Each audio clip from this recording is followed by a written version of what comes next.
El polvo del saber, de Julio Ramón Ribeiro.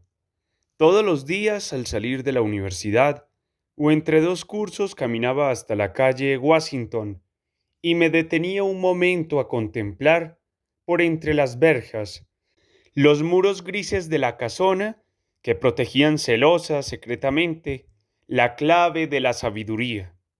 Desde niño sabía que en esa casa se conservaba la biblioteca de mi bisabuelo. De esta había oído hablar a mi padre, quien siempre atribuyó la quiebra de su salud a la vez que tuvo que mudarla de casa. Mientras mi bisabuelo vivió, los 10.000 volúmenes estuvieron en la residencia familiar de la calle Espíritu Santo. Pero a la muerte del patriarca, sus hijos se repartieron sus bienes y la biblioteca le tocó al tío Ramón, que era profesor universitario. Ramón era casado con una señora riquísima, estéril, sorda e intratable, que lo martirizó toda su vida. Para desquitarse de su fracaso matrimonial, la engañaba con cuanta mujer le pasaba por delante. Como no tenía hijos, hizo de mi padre su sobrino preferido, lo que significaba al mismo tiempo que una expectativa de herencia, una fuente de obligaciones. Es casi que cuando hubo que trasladar la biblioteca de Espíritu Santo a su casa de la calle Washington, mi padre fue el encargado de la mudanza. Contaba mi padre que en trasladar los miles de volúmenes tardó un mes. Tuvo que escalar altísimas estanterías, encajonar los libros, llevarlos a la otra casa. Todo esto en un mundo de pelusas y polilla. Cuando terminó su trabajo, quedó cansado para el resto de su vida. Pero toda esta fatiga tenía su recompensa. Cuando tío Ramón le preguntó qué quería que le dejara al morir, mi padre respondió sin vacilar: tu biblioteca. Mientras tío Ramón vivió, mi padre iba regularmente a leer a su casa. Ya desde entonces se familiarizaba con un bien que algún día sería suyo. Como mi bisabuelo había sido un erudito, su biblioteca era la de un humanista y constituía la suma de lo que un hombre culto debía saber a fines del siglo XIX. Más que en la universidad, mi padre se formó a la vera de esa colección. Los años más felices de su vida, repetía a menudo, fueron los que pasó sentado en un sillón de esa biblioteca, devorando cuanto libro caía en sus manos.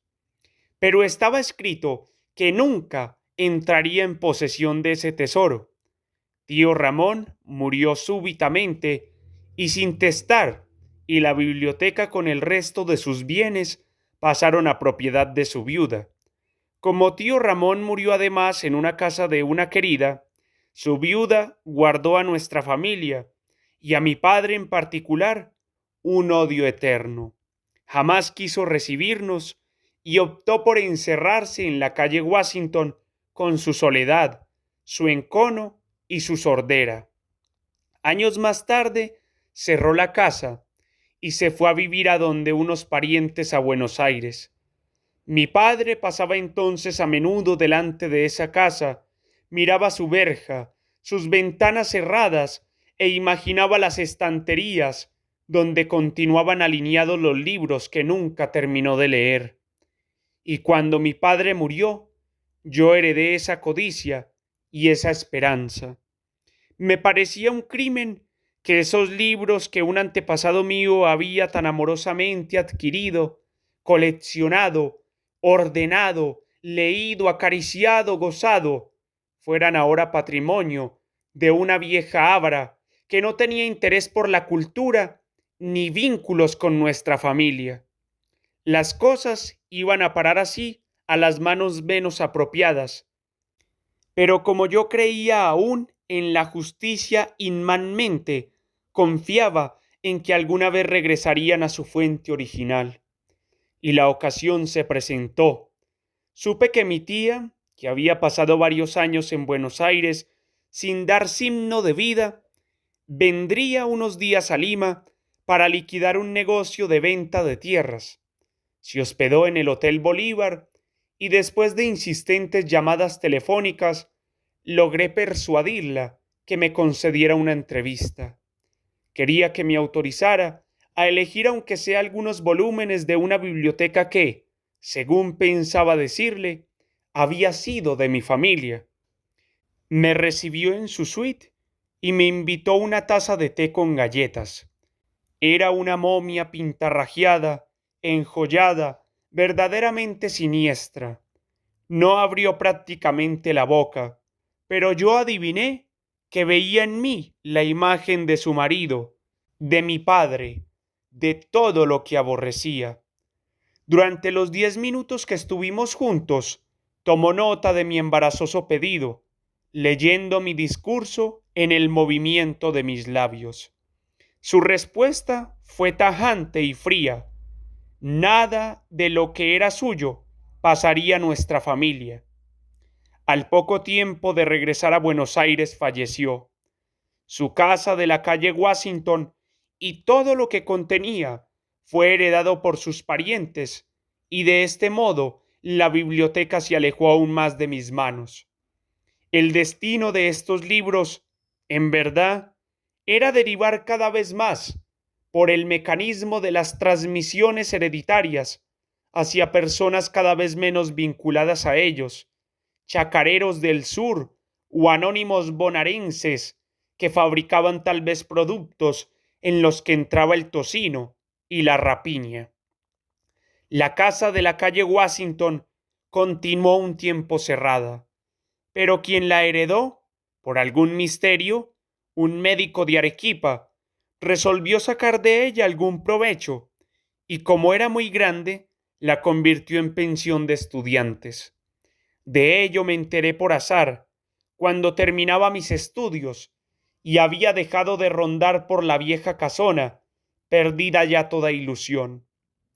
Un condiscípulo de provincia, de quien me hice amigo, me pidió un día que lo acompañara a su casa para preparar un examen, y para sorpresa mía, me condujo hasta la mansión de la calle Washington.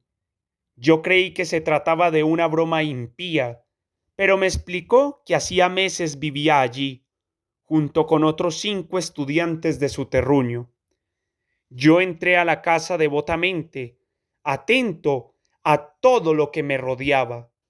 En el vestíbulo había una señora guapa, probablemente la administradora de la pensión, motivo que yo desdeñé para observar más bien el mobiliario e ir adivinando la distribución de las piezas en busca de la legendaria biblioteca. No me fue difícil reconocer sofás, consolas, cuadros, alfombras que hasta entonces solo había visto en los álbumes de fotos de familia.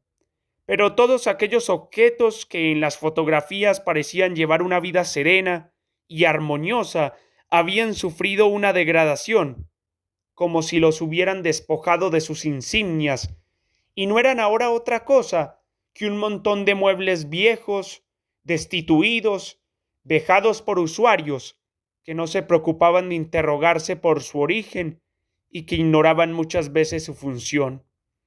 Aquí vivió un tío abuelo mío, dije al notar que mi amigo se impacientaba al verme contemplar absorto un enorme perchero, del que antaño pendían pellizas, capas y sombreros, y que ahora servía para colgar plumeros y trapos de limpieza. Estos muebles fueron de mi familia. Esta revelación lo impresionó apenas y me conminó a pasar a su cuarto para preparar el curso. Yo lo obedecí, pero me fue imposible concentrarme. Mi imaginación continuaba viajando por la casa en pos de los invisibles volúmenes. Fíjate, le dije al fin, antes de que empecemos a estudiar, ¿puedes decirme dónde está la biblioteca? Aquí no hay biblioteca. Yo intenté persuadirlo de lo contrario. 10.000 volúmenes, encargados en gran parte a Europa. Mi bisabuelo los había reunido. Mi tío abuelo Ramón poseído y custodiado. Mi padre sopesado, olido y en gran parte leído.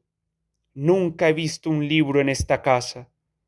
No me dejé convencer y ante mi insistencia me dijo que tal vez quedaba algo en las habitaciones de los estudiantes de medicina, donde nunca había entrado.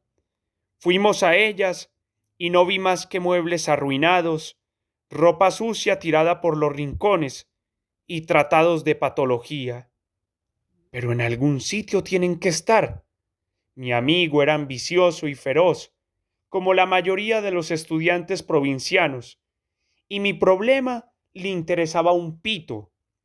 Pero cuando le dije que en esa biblioteca debían haber preciosos libros de derecho utilísimos para la preparación de nuestro examen, decidió consultarle a doña Maruja. Doña Maruja era la mujer que había visto a la entrada y que, no me había equivocado, tenía a su cargo la pensión. ¡Ah! Los libros, dijo. ¡Qué trabajo me dieron! Había 3 cuartos llenos. Eran unas vejeces.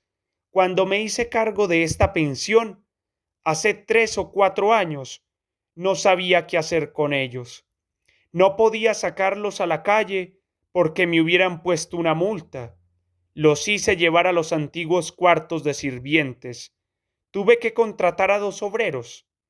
Los cuartos de la servidumbre quedaban en el traspatio.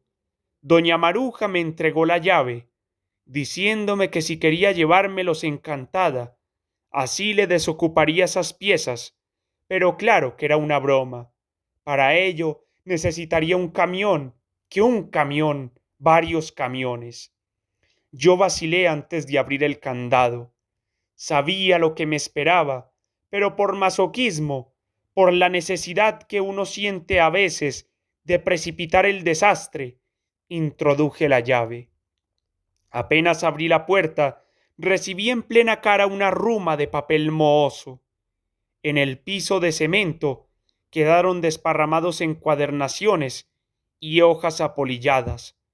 A esa habitación no se podía entrar, sino que era necesario escalarla. Los libros habían sido amontonados casi hasta llegar al cielo raso. Emprendí la ascensión, sintiendo que mis pies, mis manos, se hundían en una materia porosa y polvorienta que se deshacía apenas trataba de aferrarla.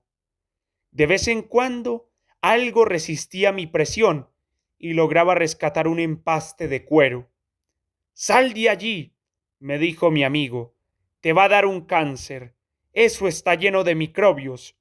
Pero yo persistí y seguí escalando esa sapiente colina, consternado y rabioso, hasta que tuve que renunciar. Allí no quedaba nada, sino el polvo del saber.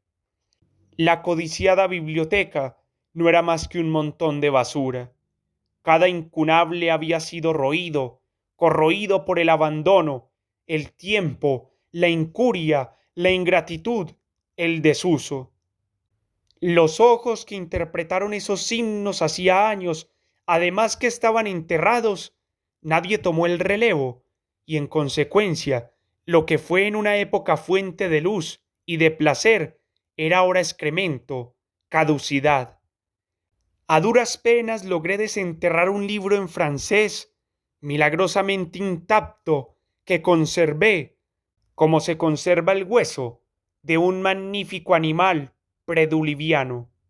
El resto naufragó, como la vida, como quienes abrigan la quimera de que nuestros objetos, los más queridos, nos sobrevivirán. Un sombrero de Napoleón en un museo, ese sombrero guardado en una urna, está más muerto que su propio dueño. París, abril de 1974.